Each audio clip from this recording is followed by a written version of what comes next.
No spin or agenda.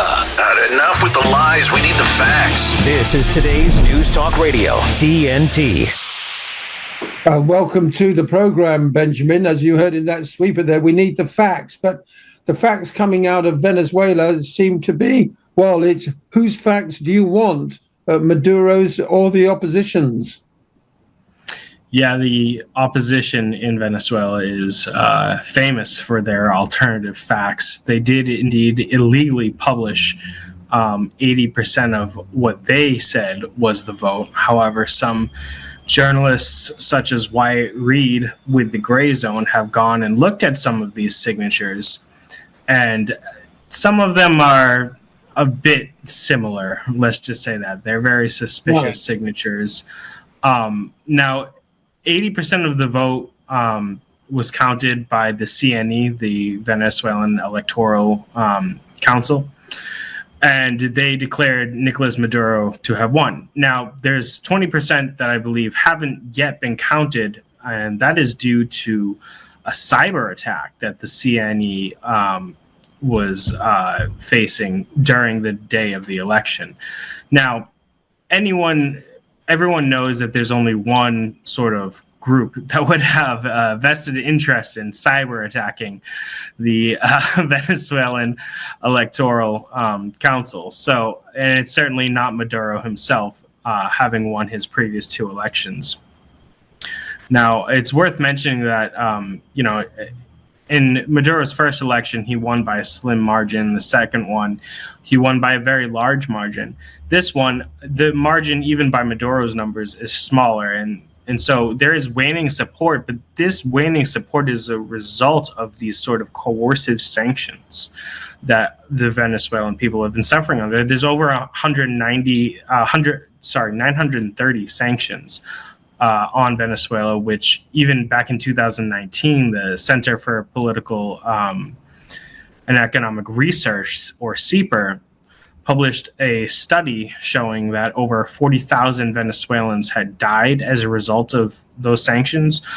Right. So just sorry to interrupt, Benjamin, died of what? Of starvation, malnutrition? Lack of critical medicines? Yeah, exactly. Lack of access to critical medicines like medicine for AIDS, for example. And that was in 2019, which was quite a long time ago, at least for the younger generations. So there have been estimates that those sanctions have caused over 100,000 deaths now. And so the U.S. State Department is actively coercing the Venezuelan population into trying to get rid of Maduro, and of course it comes back always to the oil and the raw minerals like gold. Venezuela has the largest gold deposits on the continent, so obviously, when we see people like Elon Musk taunting Maduro and saying he's going to take him to Gitmo on a donkey, it's because Elon Musk wants access to that gold, and Maduro knows that. And even called him out, saying, he already owns Argentina with Javier Milei, who has some of the world's largest lithium deposits, which are also needed alongside gold to manufacture things like batteries and other, high-tech infrastructures. Yeah. The Guardian is reporting that under Maduro's 11-year presidency, Venezuela has taken an increasingly authoritarian tack and been plunged into economic chaos. Do you think that's fair? Have living standards deteriorated for Venezuela? And was Absolutely. this a free and fair election up to the point of the count? I believe this was a free and fair election. I wasn't there personally, but I have many friends and colleagues who were on the ground invited to observe the electoral process, people I trust through and through. They assure me that the election was legitimate, and so I have no reason to disbelieve them. That being said, of course, the economic situation in Venezuela is dire. Venezuela's entire economy essentially relies on their oil, and the thing about their oil is that it's thick. It's like tar, so it needs to be refined, and their refineries are broken down and they can't be repaired because of sanctions. So, of course, Venezuela it is taking some serious hits, and the living standard has gone down. That is exactly how these sanctions coerce people into getting rid of wanting to get rid of somebody they maybe once supported. Now, that being said, sorry, I'm getting a phone call. That being said, Maduro still has the overwhelming popular support, and when people call him, authoritarian, it's worth mentioning that these opposition people they're not. Calling them opposition is polite. They're fascists. And I don't say fascists just willy-nilly. That's not a word I really throw around like some other leftists, but they are fascists in the sense that they burn people alive. They raid voting centers. Ooh. They attack, they torture people. They view socialists or anybody who isn't with them as subhuman.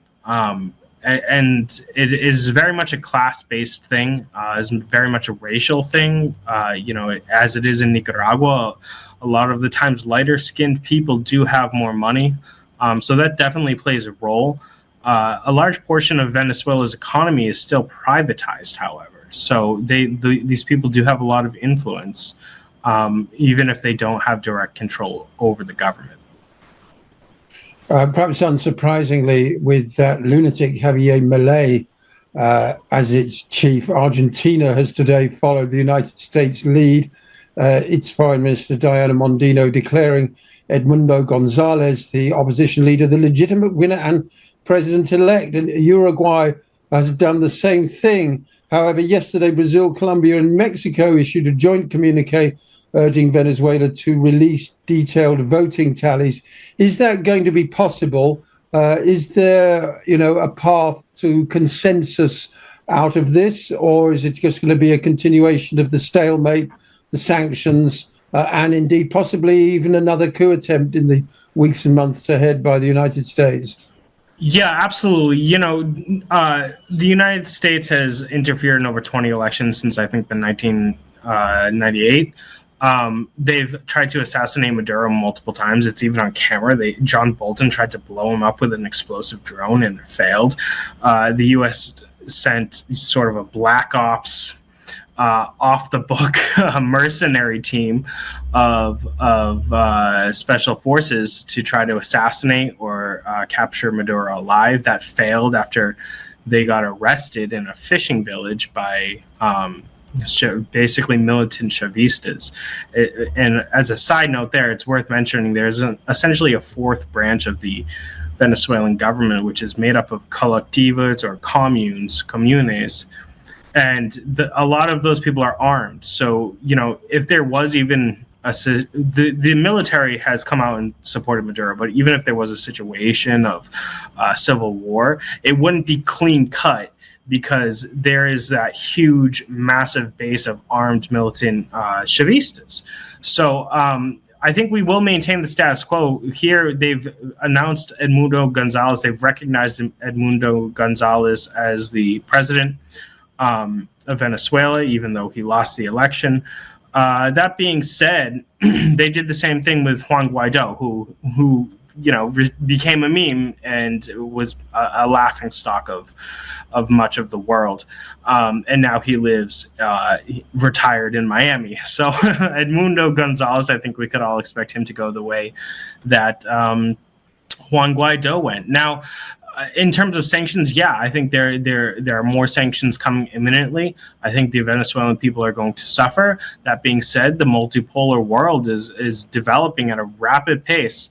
And organizations like BRICS and even individual bilateral relations with countries like Russia and Iran are developing. So, Venezuelan inflation is very, very high, but it has been going down. And, especially their relationship with Russia is critical from a security point of view. Vladimir Putin sent a letter signed as a president of Russia and referred to President Maduro as Nicholas, on a first name basis, in an official diplomatic letter. So the relations there is very strong, and so there is hope for a betterment of Venezuela due to its allies. Well, one can understand why the chattering classes in the West, however, raise their eyebrows, shall we say, at Maduro and his government. Now, I don't know whether she's simply obviously lying for political purposes, but Maria Corina Machado wrote in an opinion piece in the Wall Street Journal, published just hours after the election results came out, that she fears for her life. We won't rest until we're free, she said. Well, she's committing treason. Right. If I was committing treason, I would also fear for my life. That being said, Juan Guaido, when he was named interim president by the U.S. State Department, was able to walk around Caracas freely and unharmed. Whether you agree with that decision from an internal Venezuelan politics perspective or not is another question. That being said, Maria Machado, once published a letter a few years ago calling for the United States and Israel, actually, to do regime change in her own country and essentially invade. So, she is a treasonous person. She does belong in prison. How, Maduro has said, as a Venezuelan citizen, I think she belongs in prison. What he will do as president remains to be seen. But they are directing violent acts. They are trying to work with other states to overthrow their government. That is illegal. That is treason. We're going to take a short break now. When we come back, what are the prospects for peace on the streets of Venezuela, with both sides calling for their supporters to take to the streets of the capital tomorrow? Caracas could be a tinderbox. We'll be right back. For those who crave more than just reading headlines in their social media feeds, People need to wake up. today's News Talk, TNT. And welcome back to the program today, Friday, the 2nd of August. Basil Valentine here, sitting in for Patrick Henningsen. Maria Machado has called on her supporters in Venezuela to take to the streets of Caracas tomorrow morning to intensify their campaign against President-elect Nicolas Maduro, who they blame for one of the worst economic meltdowns outside a war zone in modern history. Meanwhile, Maduro has called on his supporters to rally on the same day in an attempt to project strength. That's the way it's being reported in the West. Let's hope that it doesn't turn into some sort of bloodbath or civil war, Benjamin. Yeah, I don't think it will. These are sort of tried and failed tactics of the U.S. State Department that have been going on for more than 10 years. They've been trying to overthrow Maduro. So while things may be intense right now, while there may be violence in the streets right now, mostly being committed by the opposition, as they have historically participated in many acts of terrorism, I think eventually it'll taper off and the situation will stabilize. Maduro is here to say, and even, God forbid, if Maduro was somehow assassinated, there's a vice president. There's a chain of command. While it would be a great loss for the Venezuelan people and the Bolivarian Revolution, it would not be the end of sort of socialist Venezuela or Chavismo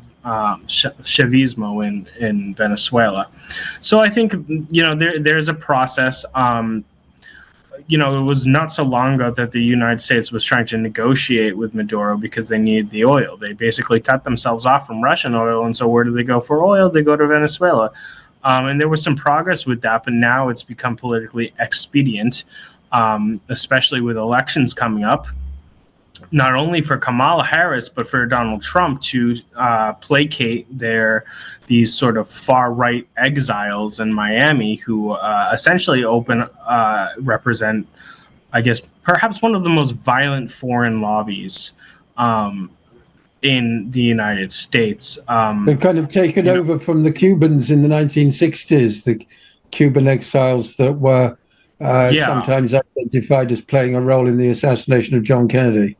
Sure, exactly. And they work together with the Cuban exiles, Nicaraguan exiles, Venezuelan exiles. They work together and they They actively try to lobby the United States to overthrow their own their governments back home. And I guess the end conclusion of that would be so that they can return and live the way they want to live, which, if they're in America, I guess that is sort of unpatriotic in a way.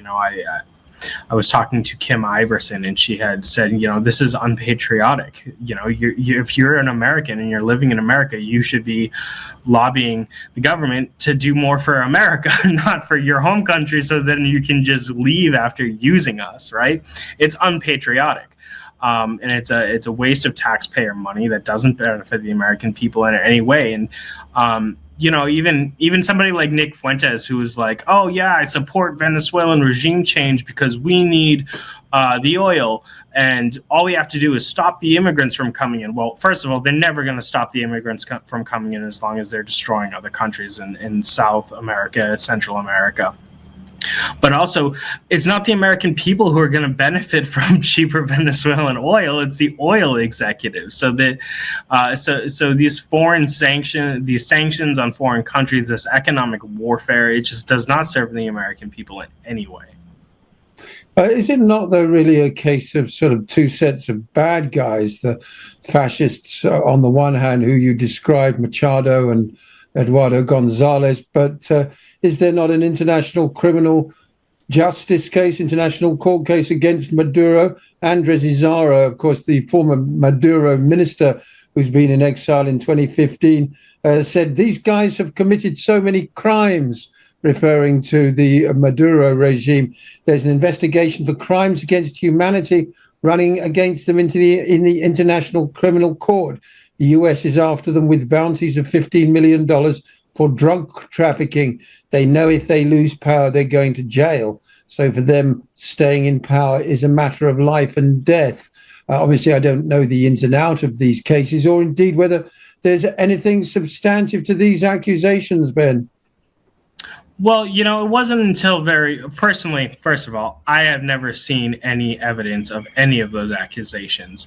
And it wasn't until recently with the Israel court case in the International Court of Justice where they were sort of doing something worthwhile. In the past, the International Court of Justice has always been what was once described as something to go after, corrupt African dictators. It's always been weaponized against the enemies of empire, the enemies of the globalists, and the enemies of the United States. And Nicolas Maduro is very much an enemy of the globalists. He has control over his oil economy.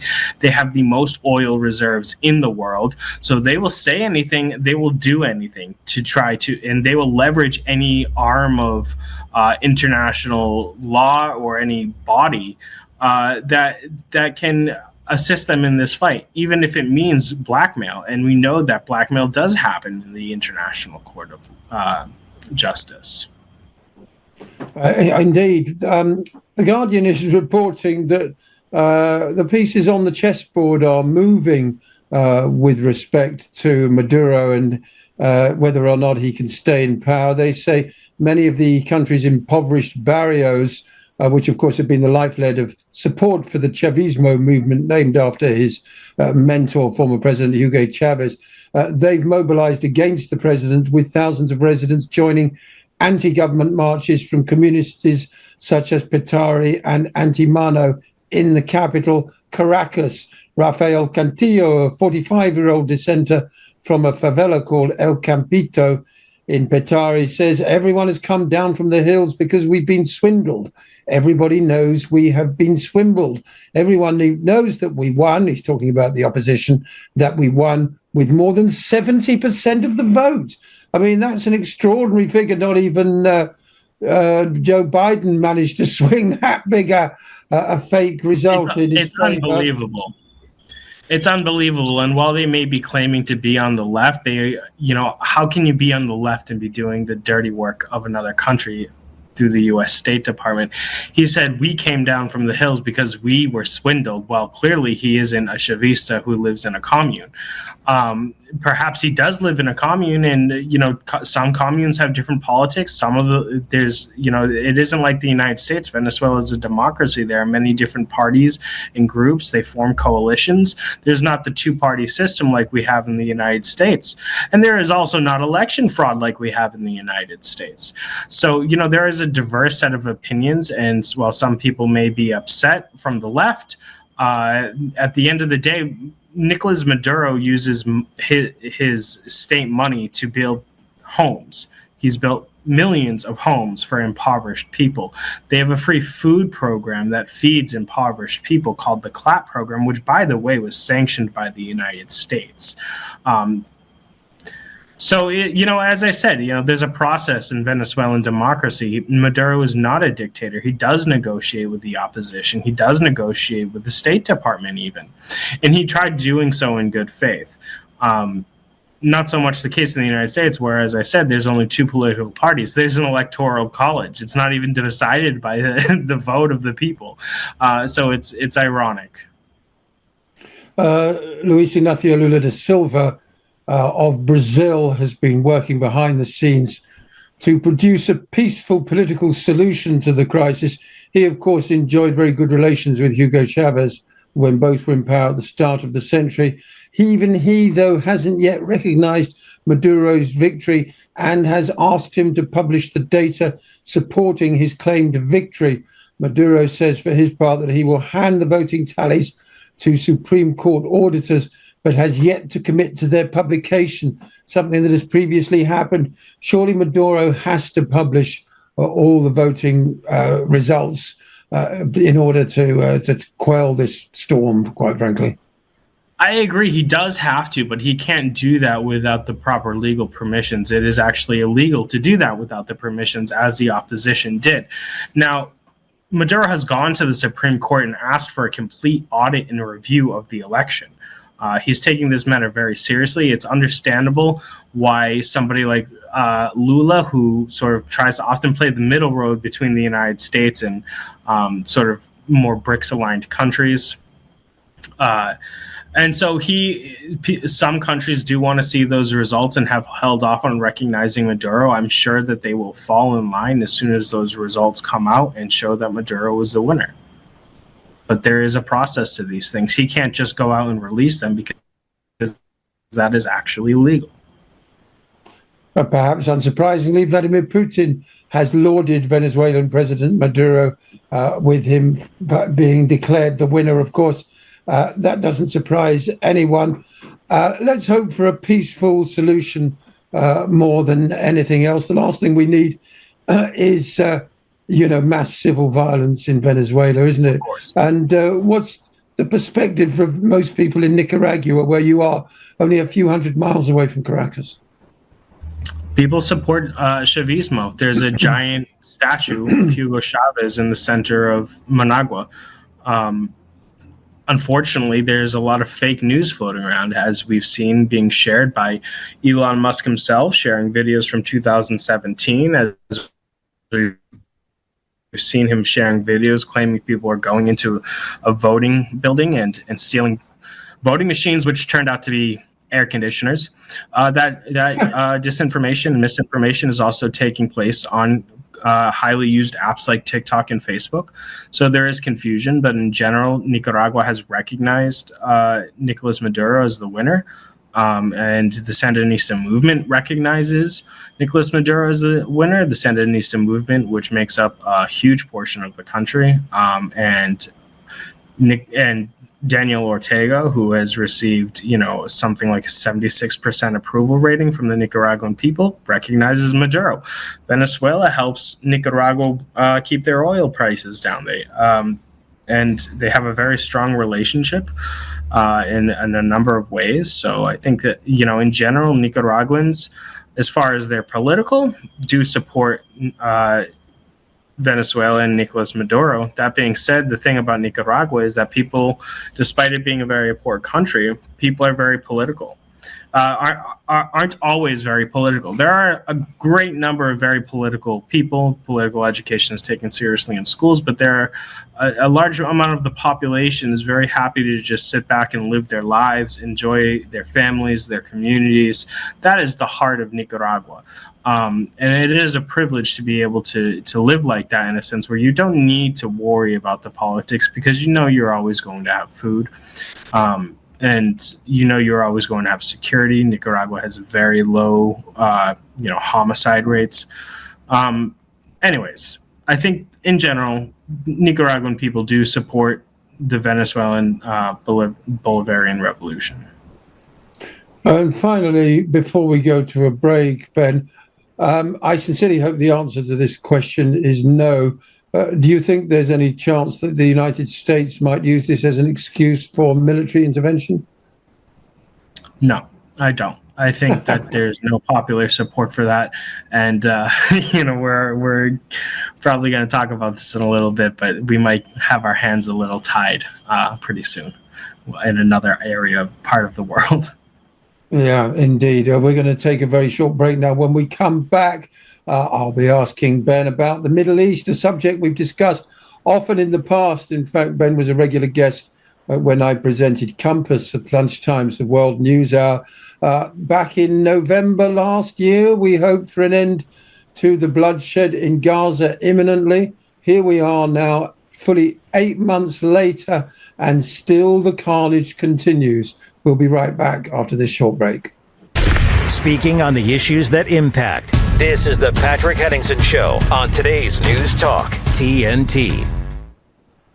And welcome back to the program today, Friday, the 2nd of August. Christian church leaders here in the United Kingdom have condemned plans for a series of far-right anti-immigrant and anti-Islamic protests across the north of England. It's emerged that flyers are being circulated for protests in literally dozens of towns. This is really quite unprecedented. Social media messages circulated in recent days have also called for protests to be held across Northern Ireland, with venues including Belfast, Newtown Abbey, Carrickfergus, Larne, Bangor, and North Down.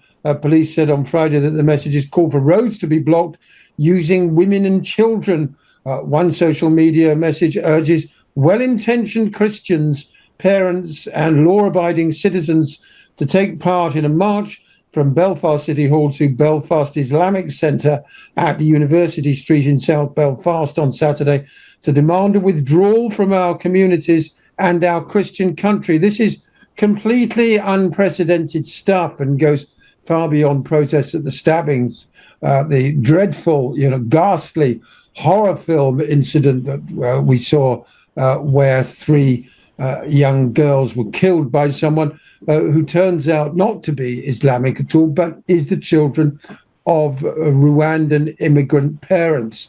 At the same time, the nominal spiritual head of the Church of England, Archbishop Justin Welby, has called on nations to respect the advisory opinion of the International Court of Justice issued last week, which declared the Israeli occupation of Gaza and the West Bank illegal. I'm delighted to say that Benjamin Rubinstein joins me on the line this afternoon. Benjamin, you're Jewish, but I know you're not a Zionist. I don't think the Zionists regard Justin Welby as anything but a silly fool in a fancy dress costume, do they? They're not going to pay any attention to what he says. I don't think they care about what anybody says. It's hard for them to care about what their own kind says. The Zionists themselves say, there are various kinds of Zionists, and the infighting on social media is quite interesting to watch. But the reality is that could you give us sorry to interrupt? Could you give us a little insight into that? Because to people like myself, a Zionist is a Zionist. Now, one thing that the dreadful events of October the 8th onwards have resulted in is that the anti-Zionist movement, people who no longer believe in a state of Israel based on Jewish supremacism, that's become a legitimate point of view, far more so than it was 12 months ago.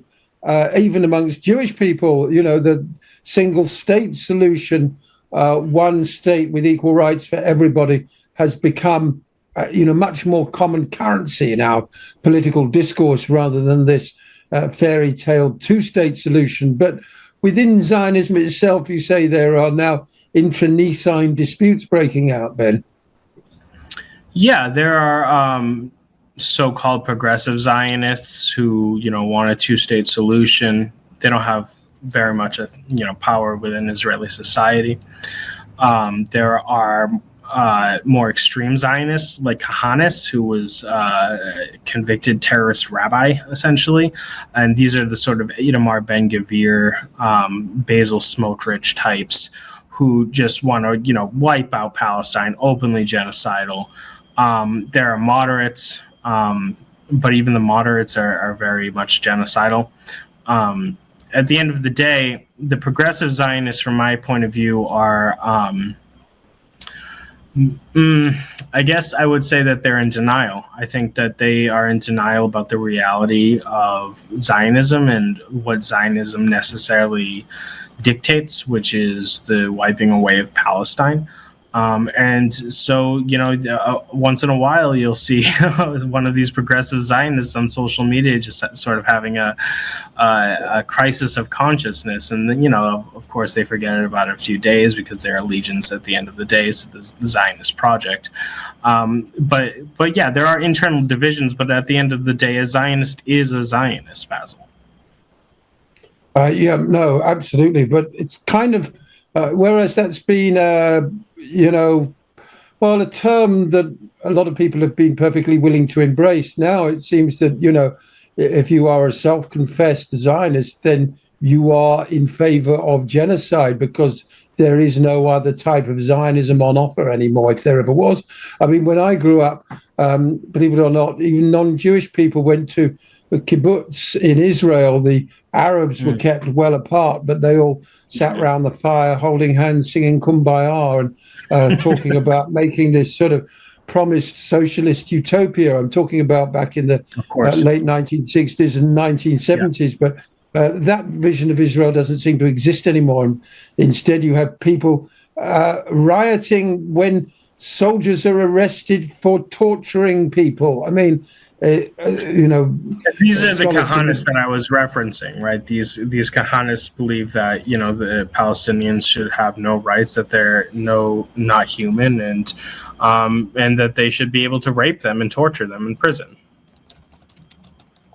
I mean, it's extraordinary that you actually vocalize that, quite succinctly as a position. And it seems that in the West, people are reluctant to confront that. They still want to believe that essentially the Israeli government, Israeli society is no different to what it was in the 1980s and 90s, the days of Rabin. That's what Western politicians fail to appreciate. Go on.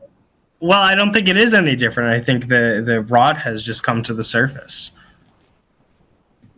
Yeah. Having said that, the fulcrum of Israeli politics has shifted to the right. There used to be a Labour Party that wanted to talk peace. There isn't anymore.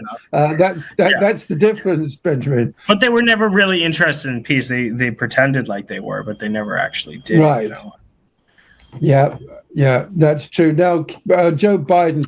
And they're still not interested in peace. They just assassinated Ismail Haniyeh, and whether you support the guy or not, at the end of the day, he was the one leading the negotiations for a ceasefire.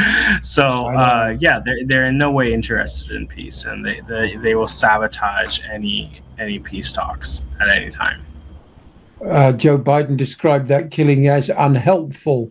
It's an understatement. It's an understatement considering that Iran has raised their red flag of revenge. Hezbollah has vowed revenge. The Houthis will probably jump in. The Iraqi resistance could jump in, and the situation is dire. Listen, Iran needs to establish deterrence. They just had one of the leaders of the Axis of Resistance assassinated at an IRGC residence.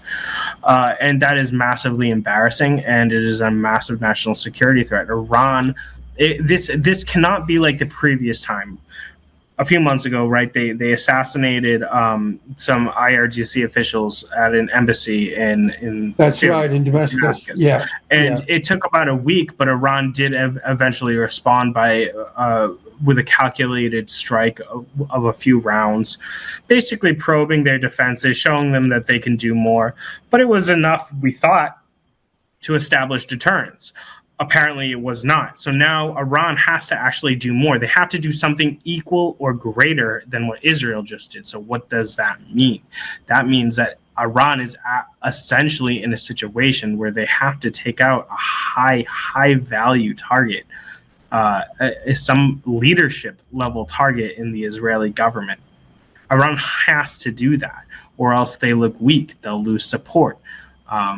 And that is untenable for the axis of resistance. So that is going to make it necessary for Israel to also strike back, because you can't have a senior official or a leader of a state assassinated and then not retaliate. So it is impossible right now, politically, for Iran or Israel to jump off the escalation ladder. And so that's why we've seen the U.S. send something like 12 warships to the area. I guess Jordan is going to open their airspace as well. So in the meantime, Iran has said that any country that interferes is a legitimate target. So, I said this on day one. Sorry, I said this on day one that we're going to head into a regional war. And we have been slowly inching closer to that. And I think it's about to hit its apex. After that, truly disgraceful exhibition of sycophancy and fawning in front of the war criminal and child killer in Congress, 58 standing ovations for Benjamin Netanyahu. I mean, really, quite simply the sickest spectacle I've ever seen on the international stage in my lifetime. But the outcome seems to be that Netanyahu has been emboldened, that Israel feel they can do absolutely whatever they like. And the word used by State Department spokesman to describe the United States' relationship with Israel is ironclad. And indeed, the ships of iron have sailed to the Eastern Mediterranean. So people are saying the reason why Israel is acting even more like a homicidal maniac than it usually does. It also, of course, killed the Hezbollah commander in Beirut this week. Ismail Haniyeh was assassinated. Al Jazeera journalists in Gaza are being killed, quite apart from the dozens of Palestinians routinely killed and maimed and the ongoing starvation and all the rest of it. The reason why they're doing this now is because they want the United States on their side in this regional war, that if they can escalate things sufficiently with Hezbollah, they can get United States troops and weaponry actively involved in a hot war, first with Hezbollah and then with the state nation of Iran as well.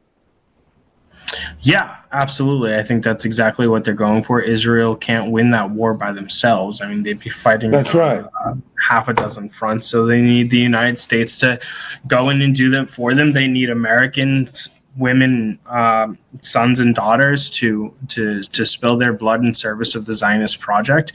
And they're doing this for their own regional ambitions. That Israel wants to break free of America's essentially colonial dominance over the state of Israel.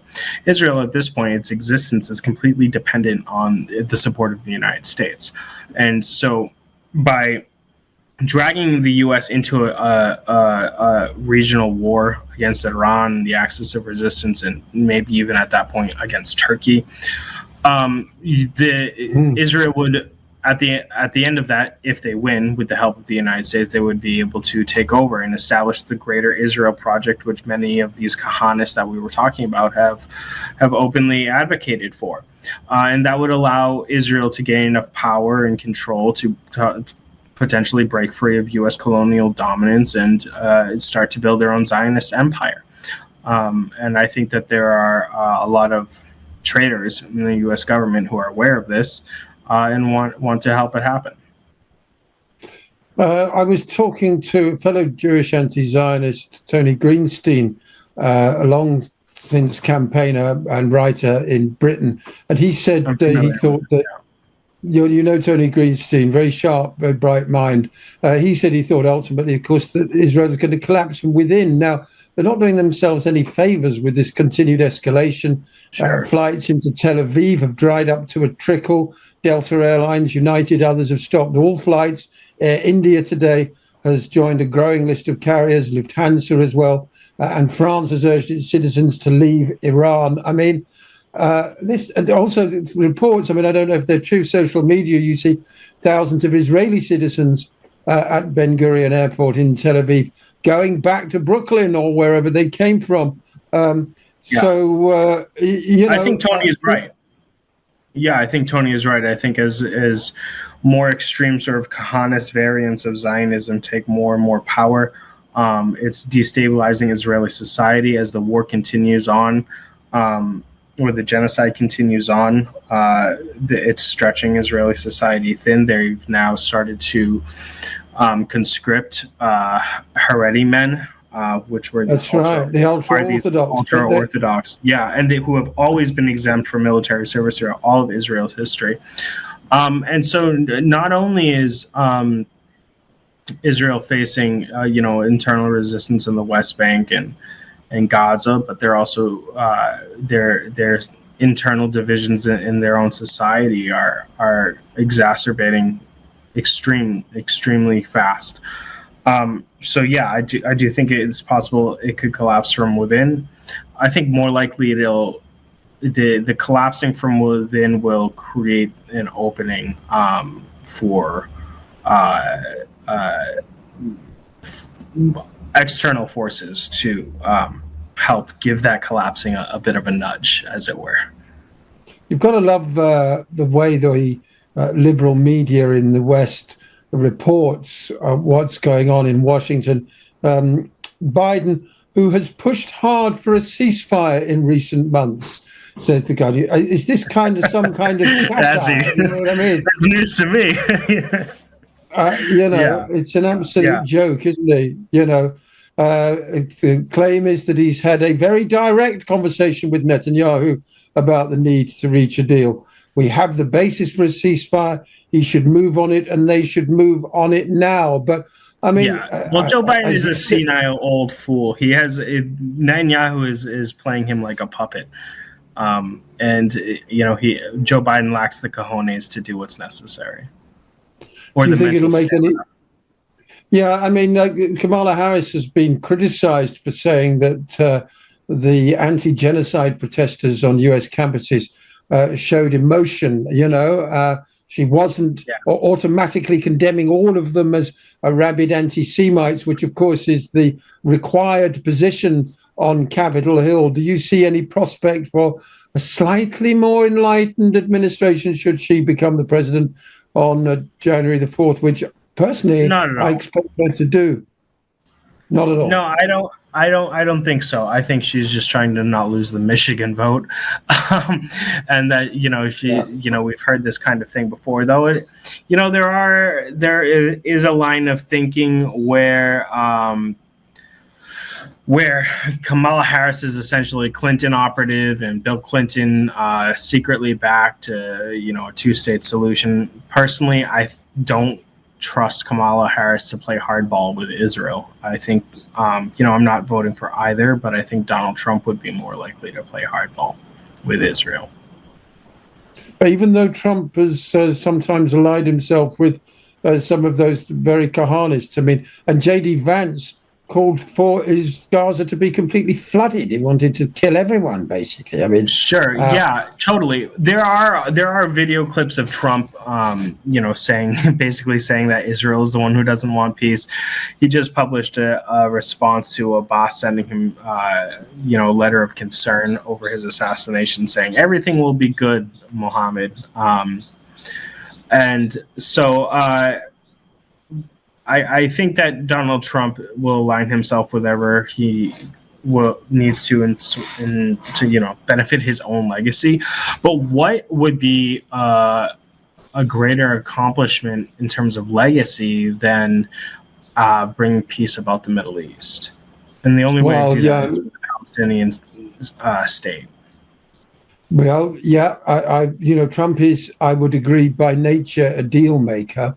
So finally, to look on the bright side, am I kidding myself that there is a worm turning and the whole Israeli question is being less directly associated with Jewishness? Now, the reason I say that is because people like yourself, Jews Against Genocide, occupied the capital before Netanyahu's speech. They were in the Rotunda building. A worm is turning, particularly amongst young people, Jewish people in America, and indeed in the United Kingdom here, the huge Jewish bloc on the peace marches. So can we finally have a conversation that talks about Zionism as a political and military movement and not as simply an ethno one? Because it's supported by so-called Christians, Ben. 30 seconds. Yeah, I think the numbers of Jews who are turning against the state of Israel over its genocidal colonialist behavior is growing, especially among the youth in America who have been taught never again is not just for Jews, it's for everybody. So I do think those numbers are growing. I think they will continue to grow. There's a whole lot more work to be done, especially by anti-Zionist Jews with large platforms. And, it is an uphill battle. It's an uphill, very slow battle. I think that we'll see the most anti-Zionist Jews come about when the war ends.